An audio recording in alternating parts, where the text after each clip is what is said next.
할렐루야, 주님 부활하셨습니다. 우리 앞뒤자으로 인사할까요? 반갑습니다. 은혜 많이 받읍시다. 고난주간 특별 새벽기도를 하나님 은혜 가운데 잘 마치고 이렇게 부활절 감사 예배로 이렇게 하나님께 영광을 돌릴 수 있어서 너무나도 감사를 드립니다. 오늘 부활절 감사 예배에 참여한 모든 우리 성도 여러분들, 주님의 부활이 주님만의 부활이 아니라 믿는 자의 부활이며 또한 증거임을 믿으시고 오늘 모두 다 부활의 영광에 동참하기를 다시 한번 주의 이름으로 축원합니다. 아멘. 오늘은 부활절을 맞이해서 사도행전 26장 19절부터 24절의 말씀을 가지고 사실입니다 라는 제목으로 함께 은혜를 나누어 보도록 하겠습니다. 사도행전 26장은요, 바울이 선교 여행을 마치고 예루살렘으로부터 돌아오면서부터 시작이 되었습니다. 예루살렘에 있던 수많은 유대인들에게 성전에서 바울은 설교를 하였습니다. 어떤 설교를 했을까요? 예수님은 하나님의 아들이고 십자가에 못 박혀 돌아가신 그분이 3일 만에 부활하셨다라는 것이었습니다. 그런데 이와 같은 말씀을 듣고 유대인들이 폭동을 일으켰습니다. 말도 안 된다. 저 이단아를 죽이자. 이때 소요가 일어나자 로마 군인들은 이 소요 사태를 잠재우고자 바울을 붙잡아서 감옥으로 끌고 갑니다. 그로부터 2년 동안이나 미결수로 남아있으면서 긴 재판이 시작되었습니다. 문제는 바울의 죄목이 뭐냐 이거예요. 빌라도가 예수님을 붙잡아서 예수님의 죄를 물었는데 죄를 찾을 수가 없었던 거예요. 왜냐하면 로마 법에는 예수님이 죄를 물을 게 없거든요. 이거는 유대의 종교의 법이었거든요. 바울 역시 마찬가지였습니다. 로마 법정은 바울의 죄를 물을 수가 없었습니다. 바울은 감옥에서 하나님의 아들이 예수님이고 예수님이 3일 만에 부활하셨다. 십자가에 돌아가신 후에 부활하셨다. 이것 때문에 내가 붙잡힌 거다. 그러니 로마 법정에서는 이걸 가지고 죄를 물을 수가 없었던 겁니다. 로마 법의 잣대로서는 바울을 어떻게 형을 물을 수 없었던 것입니다. 그럼에도 불구하고 무려 2년 동안 미결수로 붙잡아둔 이유가 뭡니까? 유대인들이 폭동을 일으킬까 봐. 바울을 자꾸 죽이라고. 그때 무려 40명의 비밀 결사대가 결성되어서 바울을 죽이려고 애를 썼습니다. 그 정도로 유대인의 증오는 심했습니다. 그러기에 당시 로마의 속국이었던 유대 땅에 로마의 정치인들은 굉장히 골머리를 쌓았던 거예요. 만약에 소요 사태가 일어나면 중앙 정치, 즉 로마의 황제의 비위에 거슬릴 수 있었기 때문입니다. 사실 이 유대 땅은 정치의 변두리거든요. 거기에 있는 총리들, 총독들은 내가 지금 뭐 이렇게 시골에 와서 정치한다고 생각하는 거예요. 그래서 늘 로마 센트로 중앙 정치를 꿈꾸면서 거기서 잘해서 문제없이 해서 올라가려고 하는 생각들이 있었기 때문에 이와 같은 소요 사태가 자기에게 문제가 된다고 생각했기에 이렇게 바울을 붙잡아 두고 있었던 겁니다. 이와 같은 상황 속에서 바울은 성령의 지혜로 바울이 가지고 있는 로마 시민권자를 활용해서 로마 황제에게 상소를 한 겁니다. 아니 내가 뭐 잘못했냐? 나의 죄를 로마에 따져보자 라고 했던 거예요. 그래서 당시 유대 총독이었던 베스도는 어쩔 수 없이 로마 시민권자였던 바울의 상소를 받아들여서 바울을 로마로 보내려고 합니다. 그와 같은 때에 당시 유대의 분봉왕이었던, 이해가 쉽게 되려면 영주라고 생각하면 될 겁니다. 또 다른 유대를 관할하는 그 분봉왕이었던 아그리빠 왕에게 이 베스도 총독이 요청을 합니다. 도움을 요청합니다. 아그리빠 왕은 유대에 대한 정통파였습니다. 유대의 종교와 문화를 잘 알고 있었던 사람이었습니다.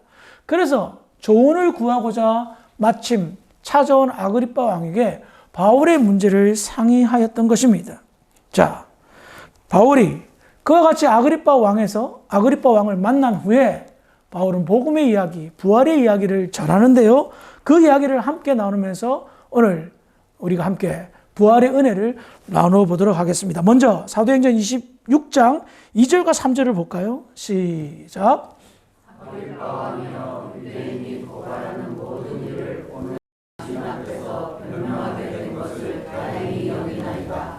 특히 당신이 유대인의 모든 풍속과 문제를 아시니까 그러므로 내 말을 너그러이 들으시기를 바랍니다. 자, 바울은 방금 읽은 본문처럼 자기가 왜 2년 넘게 미결수로 붙들려 있으며 그렇게 된 이유에 관해서 마치 간증 형식으로 이야기를 합니다. 그래서 사도행전 26장 4절 이하에 자기의 이야기를 하는 거예요. 자기는 본래 유대의 종교 지도자였다. 특별히 바리새인이었다. 구약의 율법에 능통한 사람이었다. 그래서 자기가 처음에는 예수를 이단자라고 생각했다. 그래서 예수의 복음 부활을 증거하는 스데반 집사를 돌로 쳐 죽이는데 앞장을 섰고 예수 믿는 사람들을 붙잡기 위해서 심지어 이웃나라인 다메섹까지 쫓아갔던 그런 사람이었다. 그런데 다메섹으로 가는 노중에 길에서 빛나는 광채를 보았고 그 빛나는 광채가 예수님이었고 그 빛나는 광채로 말미암아 자기 눈이 멀었다라고 증거합니다. 그리고 죽은 줄 알았던 예수님이 살아계셔서 자기를 꾸중하고 바울에 대한 하나님의 계획을 알리셨던 겁니다.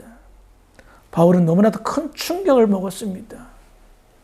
죽은 자가 산 자가 되어 있더란 말입니다. 그리고 그분이 자기가 이단하라고 생각했던 예수님이 살아계신 하나님의 아들이었다는 사실, 십자가에 돌아가셨지만 3일 만에 부활하신 예수님이라는 사실을 체험하고 깨달았던 겁니다. 그 후로 이것이 계기가 되어 20년 동안, 지금까지 20년 동안 예수의 부활을 증거하는 사람으로 살게 되었다라고 간증을 합니다. 그리고 그 간증을 끝으로 바울은 아그리파 왕에게 사도행전 26장 19절에 이렇게 말합니다. 읽어볼까요? 시작.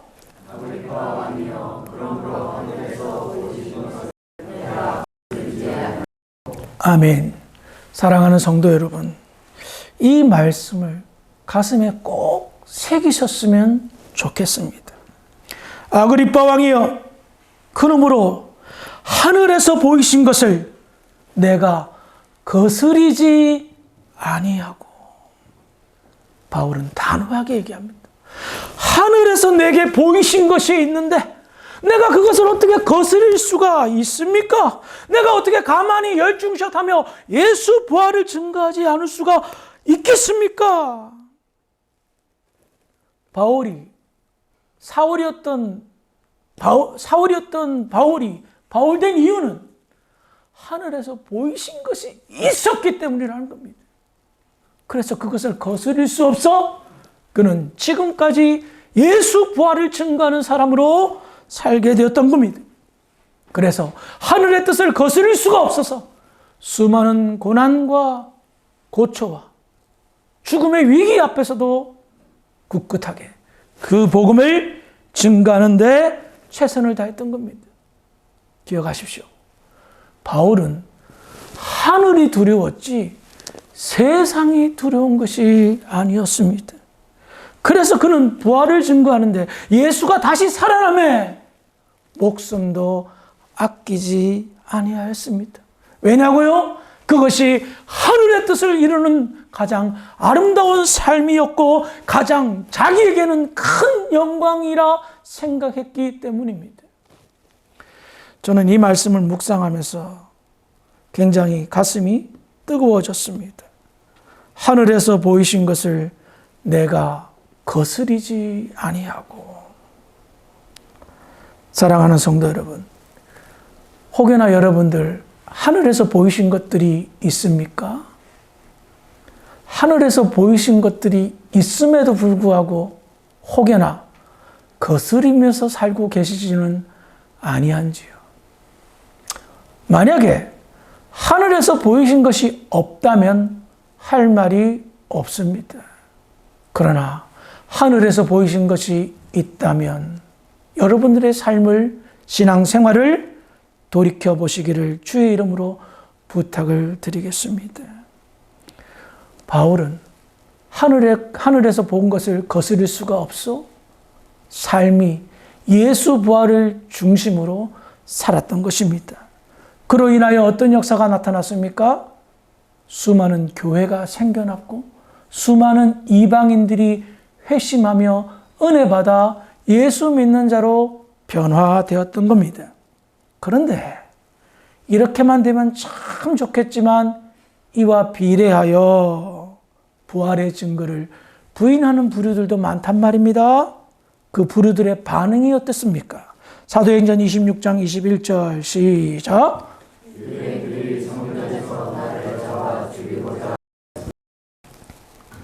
예수님의 부활의 소식을 들은 유대인들이 어떤 반응을 보입니까? 나를 잡아 죽이고자 하였으나 감정이 폭발해서 사람을 죽이려고 하는 거예요. 여러분, 누군가를 죽이고 싶은 그런 마음 가지셔 본 적 있으십니까? 흔하지는 않지만 정말 큰 상처를 받고 고통을 받으면 정말 죽이고 싶다는 생각 들으셨을 거예요. 그때 그 감정 어때요? 나의 상태는 정말 괴롭고 힘들고 그냥 악에 바친 그런 상황 아니겠어요? 누군가를 죽인다는 게 쉬운 일은 아니잖아요. 그런 감정을 품는다는 것이 쉬운 일은 아니잖아요. 네? 그런데 유대인들이 바울이 부활을 증거한다고, 예수님이 하나님의 아들이라고 증거한다고 죽이고자 했던 거예요. 이유는 한 가지예요. 유대인들은 바울을 이단이라 생각했고요. 하나님을 모독했다라고 생각했던 거예요. 하나님의 뜻과는 정반대의 길을 걸어갑니다. 부활을 전하는 바울, 부활을 믿는 기독교인들, 유대인들이요, 죽어 마땅한 자들이라 생각한 거예요. 이것은 유대인들의 가장 큰 오류였습니다. 여러분, 죽어 마땅한 자를 선택하는 분, 고를 분은 사람이 아니라 하나님 한 분입니다. 그리고 죽어 마땅한 자도 살릴 고유의 권한은 오직 하나님 뿐이심을 믿으시기 바랍니다. 그래서 여러분들 혹여나 큰 상처가 있다면, 그래서 정말 죽이고 싶은 존재가 있다면 그 감정을 내려놓고 하나님께 맡기시기를 부탁을 드리겠습니다. 늘 느끼는 감정이지만 저는 개인적으로 하나님께 큰 빚을 졌습니다. 빚을 졌어요. 왜냐? 아무리 생각해봐도, 골몇 번 생각해도 나는 죽어 마땅한 사람이기 때문입니다. 그런데 죽어 마땅한 저를 살려주셨어요. 부활의 영광에 동참케 해주셨어요. 그리고 더 나아가 목사로 세워주셔서 죽어 마땅한 제가 부활을 증거하는 사람으로 만들어주셨어요. 이 빛은 제가 살아생전 무엇을 해도 다 갚을 수가 없어요. 살아생전 아무리 큰 일을 다 한다 하더라도 다 갚지 못할 너무나 큰 빚이에요. 그래서 이 하나님의 은혜가 얼마나 큰지 부활절을 맞이해서 다시 한번 생각해 보았습니다. 여기에 계신 여러분들, 죄송하고 송구하지만 여러분들 죽어 마땅한 사람들입니다. 잘난 사람 없고요. 다 죄인들입니다. 죽어 마땅한 사람들이라는 인식이 좀 있었으면 좋겠습니다. 그래야 나를 사랑하셔서 아들 예수를 대신하여 십자가에 못 박아 돌아가시게 하시고 나의 죄를 용서하신 그 용서가 더 크게 받아들여지지 않을까요? 때로는 신앙생활 하다 보면 좀 표현이 그렇지만 뻔뻔한 분들이 계세요. 죽어 마땅한 사람 살려줬더니 뻔뻔하게 늘 하나님께 요구만 해요. 자기는 아무것도 하지 않으면서 죽어 마땅한 사람 살려줬더니 뻔뻔하게 하나님 왜 이렇게 해주십니까 하면서 투정과 불평을 늘어놓는 사람들이 있어요. 저는 개인적으로 생각해 볼 때에 이 사람 아직 깨닫지 못했구나라는 생각이 듭니다. 사랑하는 성도 여러분, 죽어 마땅한 우리의 모든 죄를 하나님께서 용서하셨어요. 어떤 방법으로 용서하셨습니까? 하나님의 아들을 대신 죽게 하신 방법으로 용서하셨어요. 아멘 할 때까지 해볼까요? 그래요. 죽어 마땅한 저희들을 하나님은 용서하셨던 겁니다. 다시 본문으로 돌아와서요. 바울의 부활 증거에 유대인들의 대부분의 반응은 바울을 죽이려고 달려들었습니다. 소리치며 달려들었어요. 누군가 나를 죽인다라고 생각하고 달려들 때에 본인은 어떨까요? 심하게 두렵고 떨릴 수도 있었을 것입니다. 그런데 바울은요, 의외로 담대합니다. 왜 그럴까요? 그럴 줄 알았기 때문입니다. 유대인들의 반응이 이럴 줄 알았기 때문입니다. 그런데 그것보다 더한 것이 있습니다. 뭡니까? 앞서도 설명했지만 하늘에서 보이신 것이 있는데 내가 어떻게 거스릴 수가 있냐 말이에요. 내가 지금 그런 죽음의 위기 앞에서도 내가 굴하지 않는 이유는 하늘에서 보인 것이 있기 때문이었던 겁니다. 그래서 바울은 당당할 수 있었고 담대할 수 있었던 겁니다. 그래서 바울은 유대인들이 잡아 죽이려 해도 내가 해야 될 일이 있다라고 고백합니다. 사도행전 26장 22절 23절입니다. 시작. 하나님의 도우심을 받아 내가 오늘까지 있어서 높고 낮은 사람 주문하는 것 선지자와 모세가 반드시 되리라고 말한 것밖에 없으니 곧 그리스도가 고난을 받으실 것과 죽은 자 가운데서 먼저 살아서 이스라엘과 이방인들에게 빛을 전하시리라 하느니라. 아멘. 바울은 예수님의 살아계심 부활을 체험했습니다. 그래서 부활하신 예수님을 전하지 않을 수가 없었습니다. 바울은 내가 본 대로, 내가 경험한 대로 사실을 말합니다. 라고 말하는 겁니다. 그래요. 사실은 믿어야 돼요? 안 믿어야 돼요? 믿어야 되죠? 좀 대답을 해주세요. 사실은 믿어야 되죠? 네, 믿어야 되는 게 맞잖아요. 그런데 거짓은 믿고 사실을 안 믿는다면 좀 세상적인 말로 미치고 펄짝 뛸 일 아니겠어요? 그런데 봅시다. 바울이 사실을 말했어요. 그러자 유대인들은 거짓이라 생각하고 바울을 죽이려 듭니다. 그리고 아그리파 왕 옆에서 들었던 베스도 총독이 바울이 말하는 그 사실을 듣고 다음과 같은 반응을 합니다. 사도행전 26장 24절 시작. 바울이 같이 불명함에 베스도가 내게 소리내어 이르되 바울아 내가 미쳤도다. 내 많은 학문이 너를 미치게 한다. 사실을 말하는 바울의 사실을 들은 베스도의 반응은 바울아 네가 미쳤도다. 내 많은 학문이 너를 미치게 하는구나. 즉 너무 공부 많이 하다가 돌아버렸구나 라고 말하는 겁니다. 우리는 여기에서 중요한 사실 하나를 발견합니다. 사실을 말해도 믿지 않는다는 겁니다. 더군다나 사실을 말하는 그 사람을 미쳤다 말하고 죽이려 든다는 겁니다.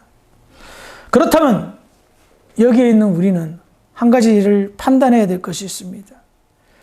예수님께서 십자가에 못 박히시고 죽으셨습니다. 그리고 3일 만에 부활하셨습니다. 사실입니까? 거짓입니까? 대답해 보세요. 사실입니까? 거짓입니까? 자신이 없는 분이 꽤 계시네요.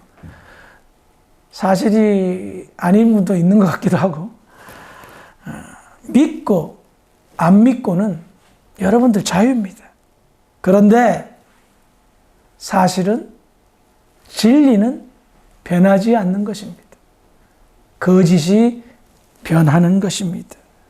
예수님의 부활이 거짓이다. 제가 교동문에서도 읽었지만 그러면 세상에서 제일 불쌍한 사람이 나라고 바울이 고백하지 않아요? 그래요.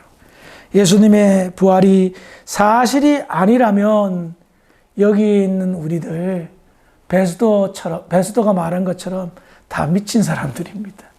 이 좋은 휴일 아침에 뭐하라고 여기 예배 와서 부활절 감사 예배 드리고 헌금 드리고 뭐 이렇게 교제하고 그래요? 왜 기뻐합니까? 미치지 않고서야 그럴 수 없죠. 예수님의 부활이 사실이라는 사실을 상식적으로 논리적으로 설명해 보면 그래요. 예수님의 부활이 지금으로부터 약 몇천 년 전에 일어난 사건이죠. 2000년 전에 일어난 사건입니다. 그 뒤로 부활을 증거하는 사람들이 우후죽순처럼 일어났어요. 그때마다 똑같은 일이 반복되어집니다. 어떤 일이 반복되어지죠? 부활을 믿는 사람과 믿지 않는 사람으로 나뉩니다. 믿지 않는 사람들은 끊임없이 부활을 증거하는 사람들을 박해합니다. 냉소적인 반응을 보며 미쳤다라고 얘기하는 사람들도 있습니다. 2000년 동안 말입니다. 지금도 마찬가지입니다. 그런데 그럼에도 불구하고 지금도 여전히 예수의 부활은 지구촌 곳곳에서 증거되어지고 오히려 갈수록 믿는 사람이 더 늘어나고 있단 말입니다. 이건 어떻게 설명해야 됩니까? 2000년 동안, 그 오랜 세월 동안 어떻게 부활이 거짓이라면 밝혀지지 않을 수가 있냔 말입니다. 그렇잖아요. 거짓이라면 밝혀져야죠. 세상에 거짓을 숨길 수가 어디 있어요. 언젠가는 밝혀지는데. 그런데 오히려 부활을 믿는 사람이 늘어난단 말입니다. 이유가 뭡니까? 부활을 믿는 사람들이 살아계신 예수님을, 부활하신 예수님을 만났기 때문입니다. 체험했기 때문입니다. 그러니 하늘에서 보이신 것을 어떻게 안 증거할 수 있겠냐 말입니다. 그러다 보니 이 사실이 계속해서 확산되어지는 거예요. 그래요. 지금도 여전히 이것을 거짓이라 부인하며 냉소적으로 미쳤다라고 하는 사람들도 있지만 부활이라는 이것이 사실이라는 것이 계속해서 증거되어지고 확산되어져 가고 있다는 겁니다. 굳이 여러 가지 잣대로 판단하지 않아도 논리적으로 상식적으로 생각해 봐도 그렇다는 겁니다. 혹 우리 가운데 예수님의 부활이 미심쩍다, 부인은 못하겠는데 미심쩍다라고 하시는 분들 계십니까? 좌절하지 마시기 바랍니다. 인간은 눈에 보이는 것만 믿는 경우들이 많고요. 굉장히 이성적이고 과학적입니다. 과학으로 증명해야지 이성적인 판단에는 어울리지 않지 하며 이 부활을 쉽게 못 믿습니다. 그런데 이 사실이 사실로 아는 데까지는 그렇게 오랜 시간이 걸리지 않을 것입니다. 관심을 가지고 기도하면, 갈급해하면 부활하신 예수님이 부인하고 미심쩍어하는 분들을 속히 만나 주실 줄 믿으시기 바랍니다. 사랑하는 성도 여러분, 우리는 예수님의 부활을 사실로 믿는 선택받은 사람들입니다. 그러므로 사실로 믿는다는 것은 하늘에서 보였기 때문에, 부활하신 예수님을 체험했기 때문에 사실로 믿지 않겠습니까? 그러면 그 사실을 아는 자답게, 하늘에서 보이신 것을 본 자답게 살기를 주의 이름으로 부탁을 드리겠습니다. 이와 같은 사실이 날마다의 삶 속에서 믿음으로 확인되어지고 부활의 영광에 참여케 동참케 감사가 넘치고 더 나아가 내가 하늘에서 본 것이 있는데 어떻게 두 눈 감고 두 귀 닫고 한 입을 닫을 수가 있겠습니까? 눈이 멀었다면 말하시기 바랍니다. 그리스도의 살아계심을 주변 사람들에게 간증 형식으로든 간접적으로든 말씀하시기 바랍니다. 복음에는 능력이 있고 부활에는 능력이 있습니다. 하늘에서 보이신 것이 있는데 어정쩡하게 사는 그 어정쩡함을 멈추시고 하늘에서 보이신 그것을 보았을 뿐만 아니라 삶을 통하여 아름답게 나누기에 부족함이 없는 복된 저와 여러분들이 되기를 주의 이름으로 축원합니다. 기도하시겠습니다. 사랑이 많으신 아버지 하나님, 은혜를 감사합니다.